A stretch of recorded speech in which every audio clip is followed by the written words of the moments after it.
नमस्कार। नमस्कार मित्रों, नमस्कार।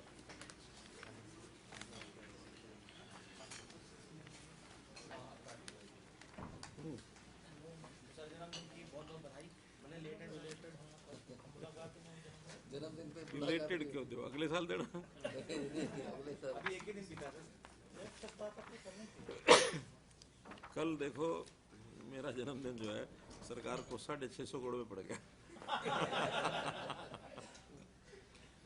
ऐसे तो हर साल ही होता रहे तो ज्यादा बढ़िया है जी।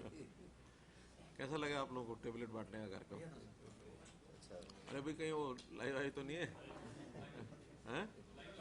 मार रहे क्या? कैबिनेट मीटिंग थी और उस कैबिनेट मीटिंग में कुछ जो कुल 18 एजेंडाज थे, 18 एजेंडाज में से जो महत्वपूर्ण हैं उसकी चर्चा मैं आपसे कर रहा हूं। एक तो जो हमारा जो इंजीनियरिंग के काम है जिसमें ठेके दिए जाते हैं, टेंडर होते हैं, उसको हम एक ऑटोमाइजेशन जोन में लाए हैं कि अब जो ठेकेदार हैं उनको सबको अपना पंजीकरण करना पड़ेगा।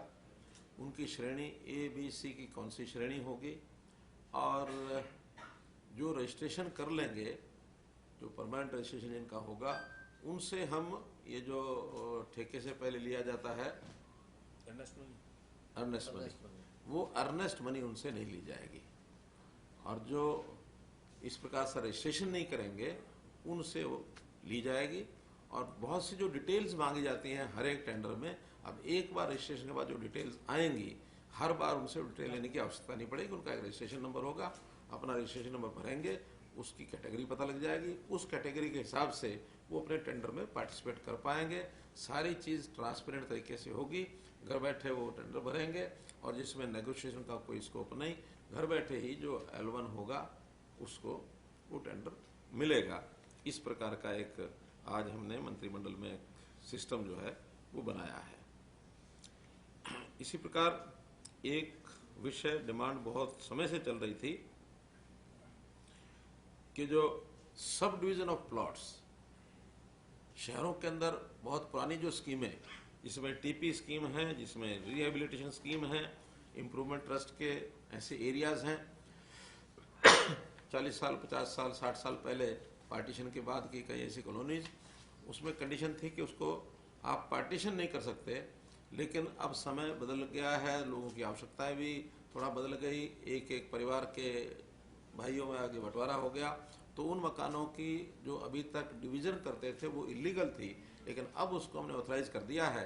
शर्त एक ही रखी है कि डिवीजन होने के बाद उस प्लॉट का साइज 100 मीटर से कम नहीं होना चाहिए, अर्थात डिवीजन करने से पहले कम से कम वो 200 मीटर का जरूर होगा। 200 मीटर का होगा तभी दो में डिवाइड करेंगे तो 100 मीटर का बनेगा। तो इसलिए 200 मीटर से छोटे प्लॉट का सब डिवीजन नहीं होगा। सब डिवीजन होने के बाद न्यूनतम कोई भी प्लॉट 100 मीटर का जरूर होना चाहिए, स्क्वायर मीटर का, ये उसकी कंडीशन रखी है। तो बहुत से लोगों की ये समस्याएं समाप्त हो जाएंगी जिन्होंने इलीगली सब डिवीजन कर रखा है, लेकिन वो अभी भी उनकी अलग अलग रजिस्ट्रेशन नहीं है, उनको इसकी सुविधा हो जाएगी।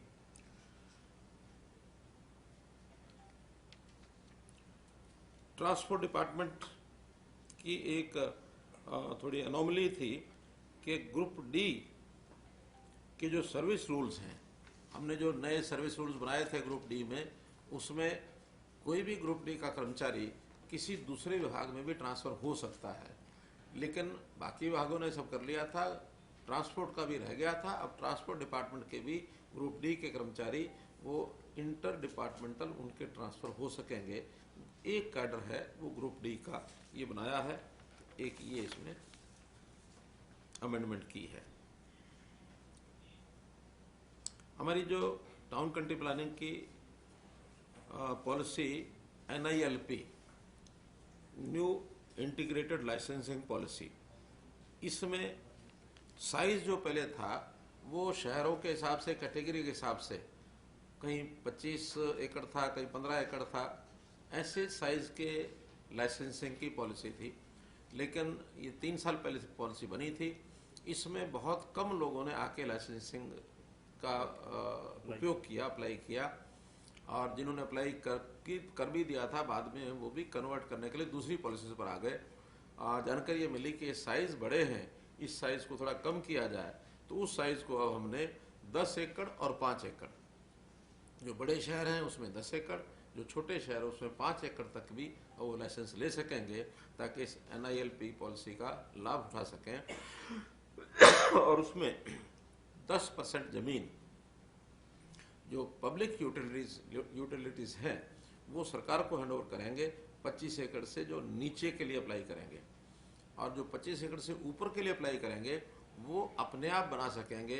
कहीं स्कूल बनाना है, कहीं कम्युनिटी सेंटर बनाना है, इस प्रकार के जो सारे पब्लिक यूटिलिटीज़ की जितने भी आवश्यकताएं हैं वो लोग स्वयं कर सकेंगे। लेकिन 25 एकड़ से नीचे 10 एकड़ और 5 एकड़ की जो न्यूनतम हमने रखी है, उसमें केवल 10% लैंड हरियाणा को वो सरकार को दे देंगे, कंट्री प्लानिंग को, वो अपने आप फिर वो सुविधाएं और सरकार उनको करके देगी।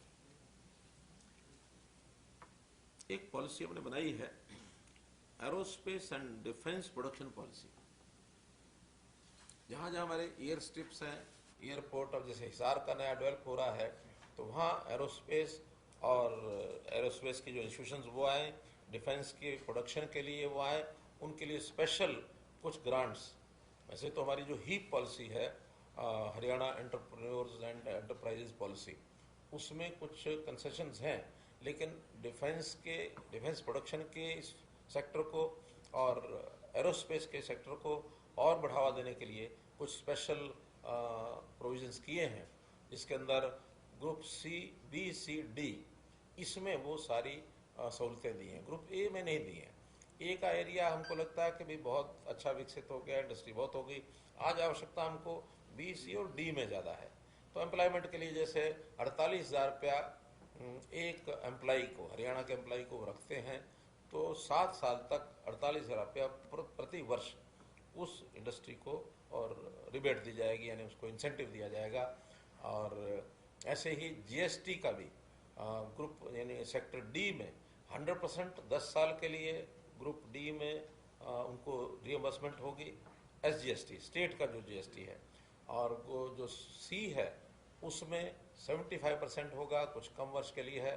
B में 50% है, वो भी कुछ कम वर्ष के लिए है। तो B, C, D उत्तरोत्तर ज़्यादा कंसेशन उनको किए हैं, ताकि इंटीरियर में भी, ग्रामीण क्षेत्र में भी उस इंडस्ट्री का और लाभ हो सके।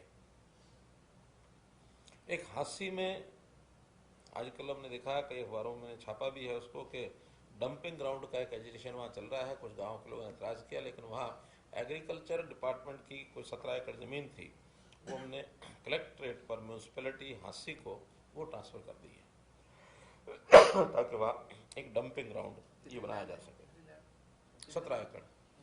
17 एकड़ एक मरला। और एक जानकारी वो आपको देनी है, महत्वपूर्ण है, वो है हमारी नई एक्साइज पॉलिसी।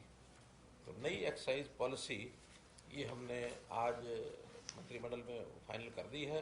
वैसे ये पॉलिसी है जून के प्रथम सप्ताह के बाद लागू होगी, क्योंकि पिछले साल हमने जो ईयर है 31 मार्च के बजाय उसको आगे बढ़ाया था कोविड के कारण से। तो वो साल जो ख़त्म होगा शायद 6 जून या 7 जून को ख़त्म होगा, तब तक तो ये वर्तमान पॉलिसी वही चलेगी। लेकिन 6-7 जून से पहले तो वो सारे ऑक्शन हो जाएंगे, नए जो वेंडर्स हैं वो वेंडर्स को वो यानी ऑक्शन करके दिए जाएंगे।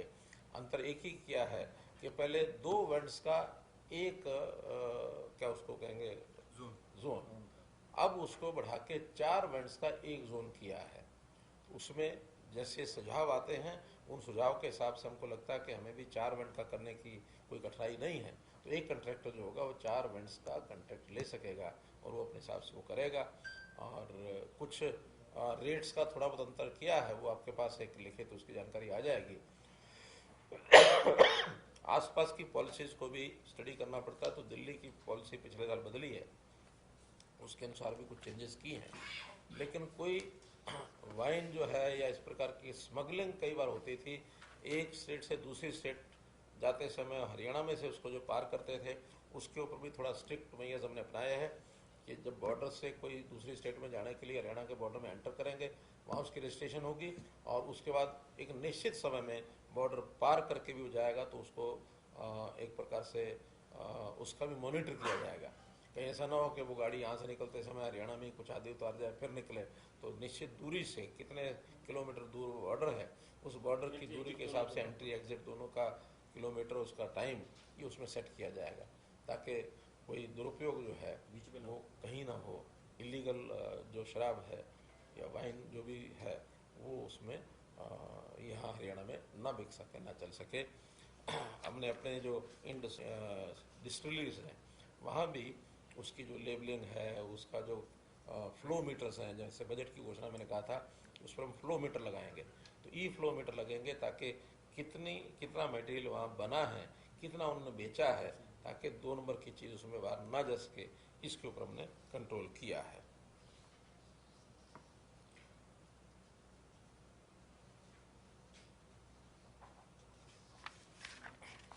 ये थोड़ी डिटेल दी है जो एक्साइज पॉलिसी की है, तो ये सब प्रेस नोट में समझ ठीक। इतने सब विषय आज हमारे इस मीटिंग में थे जो आपको मैंने बताया। इसमें जो एक्साइज पॉलिसी सर ली है आमतौर पर हर साल वैसे ही होता है, इसमें लो एल्कोहलिक प्रोडक्ट जो अप्रिशिएट क्या होगा, ज़्यादा उसका प्रचलन के लिए कोई ज़्यादा फोकस है इस पर इस दफ़े की नई पॉलिसी में? नहीं, ऐसा तो कोई हमने चेंज नहीं किया उसमें। 7 से 2% आयातित पे किया है। ये जी सर, ये 5 वाला कम मादक पेयों को बढ़ावा दिया जाएगा। शराब पर आयात शुल्क 7 रुपये से घटाकर 2 रुपया प्रति BL किया गया है। यानी जो कम अल्कोहलिक मात्रा है उसमें आयात शुल्क को कम किया है ताकि लोग जो है बहुत हाई टॉक्सिक जो चीज़ें हैं उसका उपयोग ना करें, लो इंटेंसिटी की शराब वो पियेंगे तो उसमें सब। इसके तो एक्सपेक्टेड जो रेवेन्यू है आबकारी से इस साल में कितना लगा है? 5 इस वर्ष का 7,900 करोड़ जो पिछला फाइनेंशियल ईयर गया है 7,900 करोड़ रुपया हमारा हुआ है, जबकि टारगेट इससे कम थे, उस टारगेट से ज़्यादा पैसा आया है। अगले वर्ष का टारगेट 9,200 करोड़ रुपया ये हमने रखा है। आज एक तो बड़ी घटना जो चर्चित है पूरे नेशनल लेवल पे, वो जो दिल्ली की घटना कुरुक्षेत्र में रोकी गई police, Punjab police, Delhi police, Haryana police, उसमें वस्तु स्थिति क्या है? क्योंकि क्लैरिटी हो नहीं पाई। आपका पॉइंट अच्छा है। देखिए, पंजाब में उन्होंने कोई FIR की, भारतीय जनता पार्टी के ये कार्यकर्ता सतेंद्र बग्गा, और बिना किसी आधार के एक चुनावी सभा में कोई बात भाषण किया गया, उसको लेकर के एक FIR कर दी गई। और उस FIR के बाद आज उन्होंने दिल्ली पुलिस को बिना बताए और उनको सुबह 5 बजे कुछ लोग गए, और वो तो कहते हैं पुलिस के सब लोग हैं और हम उस FIR के अंतर्गत वहाँ से लेकर के आए, उठा के लाए हैं। अच्छा ये होता कि जैसा एक दस्तूर होता है कि उनको किसी भी व्यक्ति को वहाँ से अरेस्ट करना है तो दिल्ली पुलिस को बताना चाहिए था, और दिल्ली पुलिस को बता करके उनको अरेस्ट करे, कुछ करें, उनका अपना मामला केस करते हैं। सुबह 5 बजे उठा करके ले गए, तब उनके पिताजी ने वहाँ एक FIR कराई कि मेरे बेटे का अपहरण हो गया है, किडनैप हो गया है, और वो एक गाड़ी इस प्रकार की ये है, उसमें कुछ लोग आए, उठा करके ले गए। और उन्होंने हरियाणा पुलिस को इन्फॉर्म किया कि हमें जो जानकारी मिली है कि पंजाब के कुछ लोग थे लेके गए। उसमें से हरियाणा पुलिस अलर्ट हुई और वो गाड़ियाँ जो थी उस नंबर की, एक गाड़ी नंबर की थी, बाकी 3-4 गाड़ियाँ और थी, उनको कुरुक्षेत्र में पिपली के पास उन्होंने उसको रोक लिया, पकड़ लिया है। अब चूँकि ये केस FIR हमारे पास दिल्ली की इन्फॉर्मेशन है, हमारे पास और कोई इन्फॉर्मेशन नहीं कि ये पंजाब की पुलिस है, पंजाब में पकड़ा क्या किया, उस गाड़ी को रोक करके, और चूँकि दिल्ली की इन्फॉर्मेशन है तो हमारा काम ये था कि दिल्ली पुलिस को हम हैंड ओवर करेंगे, चाहे वो यहाँ के ले जाए और चाहे यहाँ से हम दिल्ली पहुँचाएंगे, क्योंकि हमारी ड्यूटी बनती है। इस बीच में उन्होंने अपनी आइडेंटिटी बताई कि हम पंजाब पुलिस के लोग हैं, हम इनको लेकर के जा रहे हैं। तो हमारा काम यही था कि हमें चूँकि इन्फॉर्मेशन दिल्ली पुलिस की है, दिल्ली पुलिस को हैंड ओवर किया है, आप या तो दिल्ली पुलिस से ले लें या वहाँ से दोबारा जा करके अरेस्ट करें, लेकिन दिल्ली की पुलिस को इन्फॉर्म करने के लिए वो ज़रूरी था। हमारा काम हमने किया। इसके बाद आगे के घटनाक्रम में उन्होंने, पंजाब पुलिस ने कहा कि हम कोर्ट में जाएंगे, ये करेंगे, वो करेंगे, उनका काम है। अल्टीमेटली हरियाणा पुलिस ने दिल्ली पुलिस को सौंप दिया, दिल्ली पुलिस लेकर दिल्ली चली गई है। आगे का काम पंजाब पुलिस जाने, दिल्ली पुलिस जाने, हरियाणा पुलिस का उसमें कोई रोल नहीं। तो सर मदद किसने मांगी? उनके पिताजी ने मदद मांगी या दिल्ली पुलिस ने आपसे लोगों से मदद मांगी कि उनको रुकाया? उनके पिताजी ने तो दिल्ली में एफआईआर कराई।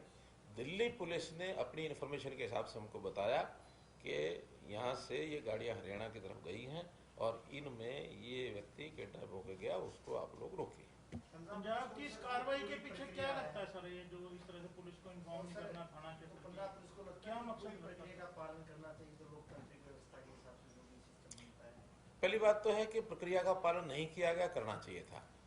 दूसरा विषय, ये एक पॉलिटिकल इशू है, क्योंकि इलेक्शन के दिनों में तेजेंद्र बग्गा ने कहीं वहाँ जाके भाषण दिया। भाषण के अंदर पुलिस, यानी भाषण के अंदर एक दूसरे के ऊपर ब्लेम लगाना, पॉलिटिकल बातें करना, ये सामान्यतः चलता है। और इसमें कोई घटना होती भी है तो चुनाव आयोग के संज्ञान में आती है, बाद में पुलिस उसको देखती है और एक सहज रूप से एक चार्जशीट बनती है। उसमें कहीं छूटता है, कोई होता है, किसी को वार्निंग मिलती है, कुछ भी होता है। पॉलिटिकल इश्यूज इस प्रकार से ज़्यादा चला नहीं करते हैं। लेकिन पंजाब पुलिस के ऊपर इस प्रकार का दबाव बनाना कि एक पॉलिटिकल आदमी को वहाँ से इस प्रकार से उठा के लाना, आखिर इतना परस्पर सद्भाव रखना चाहिए। ये पॉलिटिकल पार्टियों में अगर इस प्रकार का एक वैमनस्य बढ़ेगा, वैर बढ़ेगा, तो चीज़ें कहीं तक नहीं रुकेंगी। इसलिए नहीं करना चाहिए था। हाँ, सामान्य प्रक्रिया में उस एफआईआर के हिसाब से बहुत कार्रवाई हो सकती है, चार्जशीट देते, कुछ भी करते। एक भाषण के, और अगर बहुत ज्यादा उसके अंदर कोई मान लो एक सीमा पार किसी द्वारा कर दी गई हो, मुझे नहीं मालूम कि क्या बोला क्या नहीं बोला ना, मैंने वो उसका कुछ सुना है, लेकिन उसका रास्ता ये होता है कि उसका निर्णय चार्जशीट करके कोर्ट के ऊपर छोड़ना चाहिए। कोर्ट करना ये पंजाब की दूसरी बड़ी कार्रवाई है जी। पहले स्मृति ईरानी जी के खिलाफ ये जैसे उन्होंने केस दर्ज कुमार विश्वास पर भी किया, कुमार विश्वास पर भी कुमार किया। विश्वास तो पे भी ये यही हुआ। क्या लग रहा है कि बग्गा जी पे भी पॉलिटिकल डेमोक्रेटिक सेटअप को नुकसान पहुंचाने की ये कार्रवाई पॉलिटिकल शय के ऊपर, सरकार की शय के ऊपर पुलिस को करनी पड़ी होगी, ऐसा मैं मानता हूँ। एक सवाल दुरुपयोग भी हुआ सर ये तो। है ये ना, उसकी निंदा कर रहे हैं ना सरकार, तो हमारी सरकार तो एक मैं कहता हूँ इस घटना की जितना निंदा की जाए उतनी कम है। कल एक बहुत बड़ा हरियाणा पुलिस को बहुत बड़ी उपलब्धि थी जो करनाल के पास पकड़े हैं 4 आतंकवादी, और आज गुरवंत सिंह पन्नू ने वीडियो मैसेज करके और आपके नाम और विशाल का नाम लेके एक और वीडियो सोशल मीडिया में भी डाल दिया, पत्रकारों को भी डालते हैं वो। इस क्योंकि अब आज की जो घटना पता लगी है कि लोकल लोगों से साथ भी करनाल में इन लोगों का संपर्क में थे, जैसे आज टीवी पे चल रहा था एसपी करनाल की तरफ से, तो इसमें वास्तविकता क्या निकली? क्या ये भी उधर से देखिए, वारी कर रहे थे या लोकल? वैसे तो ये बहुत बड़ी एक घटना है, सुरक्षा एजेंसियों के लिए जांच करने का विषय है। कोई भी चीज़ ज़्यादा कहना हमारे लिए भी ठीक नहीं है, लेकिन जो अभी तक पुलिस की जानकारी में पूछताछ में जो बातें आई हैं, पंजाब के व्यक्ति हैं और पाकिस्तान में जो व्यक्ति बैठे हैं, बिंदा, क्या नाम था उनका, रिंडा, वहाँ से इन्होंने ये सामान सप्लाई किया है और जानकारी ये मिली है कि ड्रोन के द्वारा सप्लाई की गई है। और ये बीच में मीडिएटर जैसे होते हैं सप्लाई करने वाले, इनका एक उनके हाथ लिंक था। ये सामान उन्होंने ले जा करके जो पूछताछ की कि तेलंगाना में एक ऐसे स्थान के ऊपर जहाँ कोई आबादी नहीं है, कुछ नहीं है, जंगल का एक्सपर्ट बताया, उसके अंदर इन्होंने रखना था, रख के आ जाना था। इनको भी पता नहीं कि उसको हैंडओवर यानी कौन उठाएगा कौन नहीं उठाएगा, इस प्रकार से इनकी प्लानिंग थी। लेकिन ये जो सारा असला था बहुत खतरनाक था, इस प्रकार से था कि जो रिमोट कंट्रोल से भी चीज़ों को बहुत नुकसान पहुंचा सकता है। वो आईबी की इन्फॉर्मेशन थी। अब आईबी की इन्फॉर्मेशन के बाद हरियाणा पुलिस अलर्ट हुई और अलर्ट होने के बाद इनको बस्ताड़ा करनाल में पकड़ा, और पकड़ करके मैं समझता हूँ कि बहुत बड़ा एक कोई साजिश के तहत ये जो सारा काम किया जा रहा था उसका भंडाफोड़ हुआ है। ये गुरपतवंत सिंह जो पन्नू हैं, आए दिन अब मेल पे उतराया, पहले फोन आते थे, मेल, अब वीडियो भी आ रहा है। इसका कोई एजेंसी से बात नहीं किया? अब हरियाणा क्योंकि आपको ही टारगेट करके वो लेता है, इसका कोई कुछ बंदोबस्त किया जाए? देखिए, जो नेशनल लेवल पर, इंटरनेशनल लेवल पर जो चीज़ें होती हैं, निश्चित रूप से उसका जो सुरक्षा एजेंसियाँ वो उसका संज्ञान ले ही रही होंगी, ऐसा नहीं ले रही होंगी। लेकिन कुल मिलाकर के ये हरियाणा के उस दायरे में नहीं आता है। एक चीज़ जो बोली जाती है, बोलने के बाद सेंट्रल एजेंसीज उस पर संज्ञान लेती हैं, और निश्चित रूप से कोई ना कोई संज्ञान ले ही रहे हैं। एक विषय जो था लास्ट में, क्योंकि आपने कहा था विधानसभा के अंदर बहुत बड़ा विषय उठाया था, विपक्ष ने उठाया था, और आपने कहा था सीएमआई के खिलाफ हम एक्शन लेंगे, क्योंकि इस बार भी उसने हरियाणा का सबसे ज़्यादा नंबर 1 दिखा दिया। तो उस स्थिति में क्या हमने कोई एक्शन के लिए उसको चिट्ठी लिखी है, क्या है? क्योंकि वो तो 34 पॉइंट समथिंग आपके तो नंबर 1 हरियाणा बेरोजगारी। पहली बात तो कि इन चीज़ों का कोई हरियाणा में किसी पर असर नहीं होता है। इसमें कांग्रेस भी बढ़ चढ़ करके और अपने आप को व्याख्यान करने के लिए जैसे बहुत बड़े हितैषी की बात कर रहे हैं, आखिर हम भी लगातार अपने नज़र रखे हुए हैं कि हमारे लोगों को कैसे रोज़गार मिले, कैसे काम मिले। स्किलिंग के काम हमारे यहाँ लगातार शुरू हो रहे हैं। स्किलिंग के बाद हज़ारों लोगों को रोज़गार भी अपने मिल रहे हैं। हमारे यहाँ इस बार जो इन्वेस्टमेंट हुआ है, एवर रिकॉर्ड इन्वेस्टमेंट हमारे हरियाणा के अंदर हुआ है, और इस इन्वेस्टमेंट में पिछले 5 साल का फिक्र बता सकता हूँ, लगभग 5 लाख लोगों को 7 साल में रोज़गार नया मिला है पिछले 7 साल में। तो ये रोज़गार प्राइवेट मिलता है, कोई लोग सेल्फ अपने काम में भी लगते हैं, अपने घरेलू कामों में, परंपरा जो उनके यानी पुश्तैनी काम होते हैं उसमें लगते हैं। लाख से ऊपर तो हमने सरकारी नौकरियां भी दी हैं।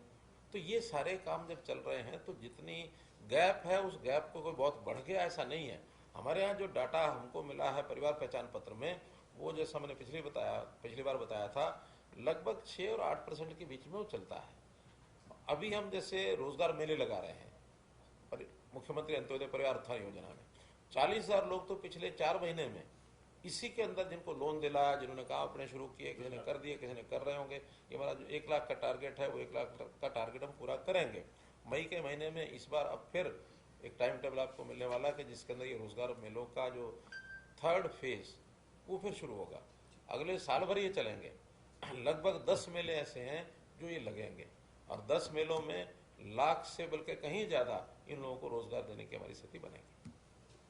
एक्साइज पे आप बात कर सकते हैं या कोई अलग प्रेस कॉन्फ्रेंस होनी है? तो वो एक्साइज के लोग करें। धन्यवाद।